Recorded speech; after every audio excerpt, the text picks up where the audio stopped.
Today I'm going to quickly talk about the ending of Black Mirror Season 3, Episode 3, Shut Up and Dance, while adding some clarity to the overall story. As per usual, there will be spoilers ahead for the entire episode, so definitely keep that in mind. In Shut Up and Dance, we observe a teenager named Kenny, who comes home to find that his sister didn't just go on Netflix, but instead infected Kenny's computer with malware, when trying to put on this film thing that allows you to watch free movies. Because of this, Kenny downloads free malware removal software that comes with a little feature allowing hackers to access Kenny's computer. The hackers end up recording Kenny masturbating through the camera on his laptop, and then they threaten Kenny, telling him that if he doesn't follow their instructions, the video of him will be sent out to everyone on his contact list. Throughout the episode, we kind of question why Kenny is overreacting to these threats, because masturbation is something that pretty much everyone does. But in the final moments of the episode, it's revealed to us that Kenny is a pedophile, and he was looking at pictures of kids. Rewatching this episode with added context, there were some clear signs hinting at the fact that Kenny was a pedophile. For starters, Kenny has a pretty consistent stutter throughout the episode, but out of all the characters Kenny interacts with, the only ones he doesn't stutter around are his sister, his mom, his manager, and the little girl. During his encounter with the little girl at the restaurant, Kenny barely breaks eye contact with her, and it's really the only time we see Kenny with a genuine smile on his face during the entire episode. Kenny also lingers and stares at the kids' coloring papers that coincidentally have another pig Easter egg on them to just give us your friendly reminder that the national anthem was a thing and that it happened. Kenny was also very protective over his laptop, to the point where he had to put a lock on his door after his sister took his computer from him one time. At one point, the episode holds on a random shot of a kid as Kenny and Hector are walking out of the hotel, possibly there to hint at Kenny's paranoia as a pedophile. When Kenny is back on his laptop, the same laptop with the Waldo sticker from the episode The Waldo Moment, we get a good look at his inbox. This is pure speculation, but there's a camera for sale email from someone named Pete. A lot of pedophilia and sexual assault cases start with desires and then lead to the criminal taking action. Kenny could have planned on using that camera for his own photos in the future, because Kenny didn't really understand the severity of what he was doing until he was caught, and he tries to rationalize and justify his actions by repeatedly saying, "I just looked at some photos," practically saying that the photos he looked at were as normal as the photos he was receiving from his friends and family. The free malware removal software that Kenny downloads is named Shrive, a word meaning to impose penance on someone who has sinned. In the end, all characters getting blackmailed are sent a troll face. For anyone who doesn't know what a troll face is or hasn't been on the internet in the past decade, a troll face is a rage comic character, representative of an internet troll, someone who purposefully posts onto a chat room, forum, or any social media app with the intent of provoking the reader into showing an emotional response. The troll face was first posted to DeviantArt on September 19, 2008 by Carlos Ramirez. Carlos included the troll face in a webcomic, expressing his opinion on useless trolling on 4chan's video games board. The usage of the troll face was a big hint as to who the hackers would be, that it wasn't just one person, but a collective group of people operating from anywhere, similar to something like Anonymous. Anonymous is a decentralized hacktivist group that originated on the image board 4chan, and Anonymous has done some pretty impressive stuff. At one point, they took down the Westboro Baptist Church's website. They launched an attack on the website belonging to the infamous Church of Scientology and their cult-like religion. In fact, back in 2011, Operation Darknet was an anti-child pornography endeavor that was established on 4chan. It was made up of anonymous members from the site who succeeded in eliminating 40 major child pornography websites. So an organization resembling Anonymous, or a group you might find on 4chan, were most likely responsible for the event that transpired. The moment where the camera holds on the kid at the hotel is not there just to show us Kenny's paranoia as a pedophile, but it gives us the implication that anyone can be a hacker belonging to this group. But these are two average, not tech-savvy characters that would have absolutely no way of knowing. In fact, the kid could have been at the hotel to communicate back to the hackers that Kenny and Hector were doing what they were told. There is even another incident like this later on. After Kenny robs the bank and gets in the car, Hector mentions, "There was some bloke standing there on his phone freaking me out." Someone who could also be giving the hackers updates. Black Mirror frequently focuses on modern or future technology that should be used for widespread good, but ends up getting manipulated for a darker, more inhumane purpose. Quick side note, the actor who plays Kenny, Alex Lothar, was a huge fan of Black Mirror before his audition. He particularly liked the episode White Bear, and coincidentally, Shut Up and Dance shares a lot of parallels with White Bear, as both episodes further explore this concept of the public using this modern tech to take justice into their own hands. Shut Up and Dance also share similar themes with the national anthem and Hated in the Nation. Just a quick recap, the national anthem is about Princess Susanna getting kidnapped and a terrorist making a threat that if the Prime Minister doesn't have sexual intercourse with a pig by 4 p.m. that day, Susanna will be executed. During this episode, we watch how the shift in public opinion pressures the Prime Minister into committing the indecent act. White Bear focuses on a society that has created an amusement park to punish a woman named Victoria after she used her smartphone to film the murder of a little girl, an episode where civilians are participating in a large-scale replication of Victoria's crime, but making it a nice day for a family outing, with the overall goal of having fun while torturing a criminal. In Hated in the Nation, we follow two detectives that stumble onto a case where a hacker is killing off the person with the highest amount of #Death2 posts made about them that day on social media, using synthetic bees or swarm ADIs to carry out the murders. So the citizens are wrongfully deciding which individual lives or dies, murdering some people for just having an unpopular opinion. By the way, there are a lot of groups and organizations like Anonymous. I'm just using Anonymous as my go-to example because they're pretty well known. I personally respect a lot of what Anonymous has done, especially Operation Darknet, which is something very relevant to this episode. But they do break a lot of laws in the process as they go after governments and organizations, sometimes even targeting one individual person. What they're doing is a form of vigilante justice. When looking at the hackers in Shut Up and Dance, we see an extreme version of a faceless group that will target individuals that they believe to be criminals or just not good people, as these hackers take it a step further, becoming a more radical and merciless online group, wanting to watch these terrible people suffer for the same reason people attend the Justice Park in White Bear, or why people posted #Death2. Other than Kenny, we are shown 3 other people being punished: Hector and his infidelity getting revealed to his wife, whatever perverted act this guy did getting sent to his family, and his CEO getting outed for her racist emails. The one with the CEO is the most interesting to me, not just because next to the article there's a link to the story of Prime Minister Cowell divorcing Jane, or the headline announcing the premiere of 15 Million Merits, or an advertisement for cookies, as well as another link to the article updating the public on Victoria Spillane's trial from White Bear. But because there's a fair amount of real-life cases of people on the internet with the same mob mentality from Hated in the Nation attacking one individual over a misunderstanding, thinking that the person had malicious intent, but it turns out they didn't. In some other scenario, the CEO could have been making facetious remarks that could have been misconstrued as being racist. One of the hackers could have misinterpreted the jokes she was making, and then decided to blindly bring their own punishment on her. There is more information leaning towards the fact that the woman is racist, so let's just conclude that she is. But even though the woman is scum, does it still justify illegally obtaining and sharing her private emails? Because whether or not the person is good or bad, the hackers are still getting access to all this info, and one misinterpretation could ruin someone's life. Shut Up and Dance also shares the same story structure as White Bear, as we see our protagonists experience these horrific events for some unknown reason, other than the fact that there's terrible people out there manipulating this technology and putting our victim through hell. Similar to Michael Kalu's situation in the national anthem. This is our belief up until the moment that it's revealed to us that Kenny and Victoria both committed heinous crimes involving children, one recording a video of the child's murder, and one looking up pictures of child pornography. Both people who are monsters in the eyes of the public, but are made more human to us through our experience with them. In both cases, what Kenny and Victoria go through is a form of torture, and we are left to question this moral gray area that comes with these unlawful and inhumane punishments given by civilians. When Kenny is told he has to fight to the death with the other pedophile, Kenny pulls out the gun, and after a brief moment of hesitation, he turns the gun on himself and pulls the trigger. But the gun wasn't loaded, sharing huge parallels to how Victoria begged for her death in the end of White Bear. But when wanting death for her crime, and as an escape from her torture, she is denied it. Just like how Kenny is denied the option of taking his own life, as they both have to continue their punishment. No different from the ending of White Christmas, as the police wrongfully lock Potter in a digital torture chamber. Speaking of Kenny having to fight to the death, there is one question that I hear a lot of people ask, which is how the hell did Kenny kill the other man? The man was taller, weighed more, and was just overall a bigger dude. You could be like me and just accept it as part of the narrative, but if you're not, one of the only logical explanations I can think of is that Kenny had a weapon and the other guy didn't. I'm assuming Kenny dropped the gun because it wasn't seen in his hand when he was getting tackled, but all Kenny had to do was find a way to pick the gun back up. Even though there were no bullets in it, Kenny could still hit the guy with the gun. Holding it by the barrel and using it as a blunt weapon can be pretty effective. Hitting him with the handle of the gun will most likely cause severe fractures. So all Kenny had to do was just get in a few good hits on the other guy, and that would be enough to get him on the ground to kill him. Or there was just like a really pointy rock somewhere. In both White Bear and Shut Up and Dance, we see that these people deserve to be punished for their crimes. But the faceless hackers and the Justice Park employees / parkgoers are carrying out punishments that are unbearably cruel. They are not just taking justice into their own hands, but they are torturing the individual for pleasure, as they are looking at it as a form of entertainment. When reading through the comments on my video analyzing White Bear, a lot of people were against the idea of a Justice Park, but I was surprised at how many people were in favor of Victoria's punishment. Some people suggested that they should start implementing that kind of torture in our society, and claim stuff like Victoria got off easy for what she did, just further acknowledging the moral gray area that comes with this form of justice. Sexual exploitation is an underlying theme in both the national anthem and Shut Up and Dance. Kenny looks at invasive photos of minors. Hector has a video camera in his hotel room to record his encounter with the prostitute. Hector was also sent nude photos from the hackers, encouraging him to send back some really revealing photos of himself. The man who delivered the cake was called a dirty, sick, disgusting pervert by his family, so I'm assuming what he did was similar to the other two, but probably not something as severe and illegal as what Kenny did. Excluding the child porn for a second, most people have this perverted nature to them, and the hackers are manipulating people by exploiting a common flaw or trait in human behavior to then benefit from it. Similar to the way Malika from the national anthem was given confidential information from some guy she knew in the government in exchange for a few nudes. Also, something that I hear a lot of when people are discussing this episode is that the hackers are the actual good guys, and I'm gonna disprove this by first saying that they're not. The hackers are civilians accessing the emails of other civilians, using the private messages as blackmail on anyone who has an unfavorable opinion. They force two people to fight to the death.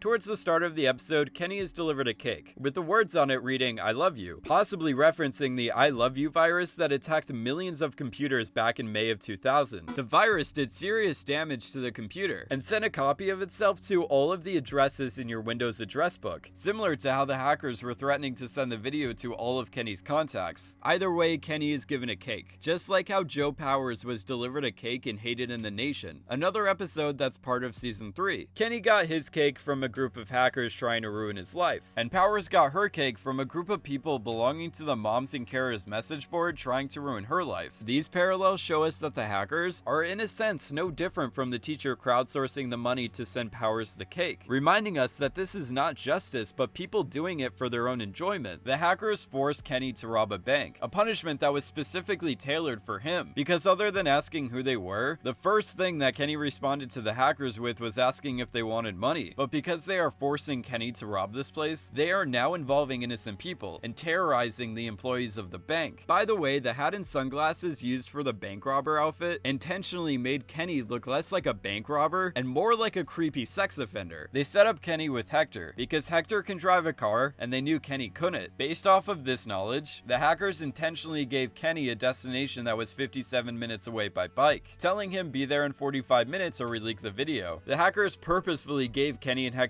a car with barely any fuel. They set up obstacles like putting no fuel in the car and giving Kenny no time to get to his next destination, because it makes the two of them even more stressed out and induces fear, further tormenting them in a very subtle way. And quick side note, something that was pretty easy to miss was that Hector told Kenny his PIN number was 3109, and when Kenny goes to pay at the cash register, the total owed was 31.89, just one number off from the PIN, something that subtly raised everyone's blood pressure during this scene. Unlike Cooper from the previous episode playtest, our main character finally picks up a phone call from his mom, but it wasn't the resolution we were really hoping for, as she yells at Kenny in the most haunting delivery I think I've ever heard, saying that you've been looking at kids and Lindsay saw it. There's a video of you and all of her friends have got it. If Kenny's friends and family were sent the video of Kenny being recorded through a webcam, the only way to tell that it was child pornography would be to also send a screen capture or something along those lines. So the hackers themselves are now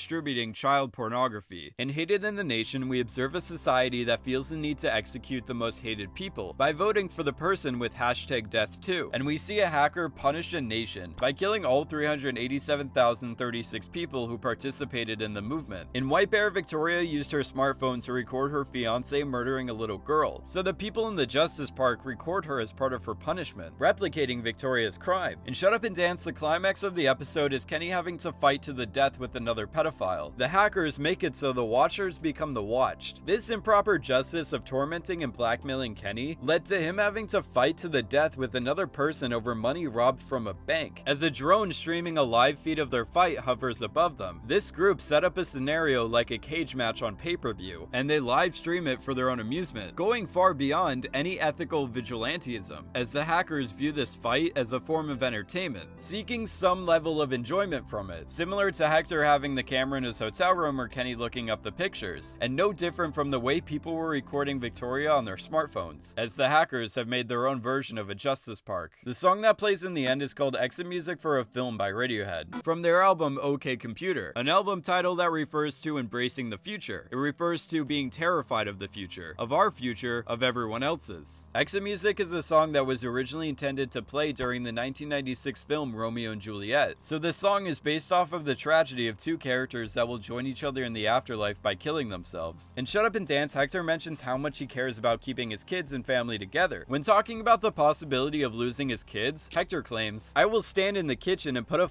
bread knife through my throat if that happens." The other pedophile Kenny has to fight even says, "I don't know about you, but my life's over if this gets out." And Kenny pulls the trigger on the gun pointed to his head to avoid the consequences of his life-ruining secret getting out. The last lyric we hear before the episode cuts to credits is "Now we are one in everlasting peace," a line referencing Romeo and Juliet taking their own lives, further implying that Kenny and Hector will most likely end their lives as well, as we are aware of how far they will go to prevent these dark secrets from getting out. Even if they don't kill themselves, their actual lives are over now that everything has surfaced. This was an episode where everyone was essentially a villain, but the scariest part is that other than Kenny, most of the victims weren't doing anything illegal, just immoral. Last time I checked, adultery is not a criminal offense. Neither is being a pervert or privately speaking your misguided opinions, which shows us that you don't have to be looking at kids or committing some other crime to be part of this sick game orchestrated by the hackers. We all have our own dark secrets. Whatever you say or do through a screen is up for grabs with the chance of exploitation. So just hope that one day you don't get activated.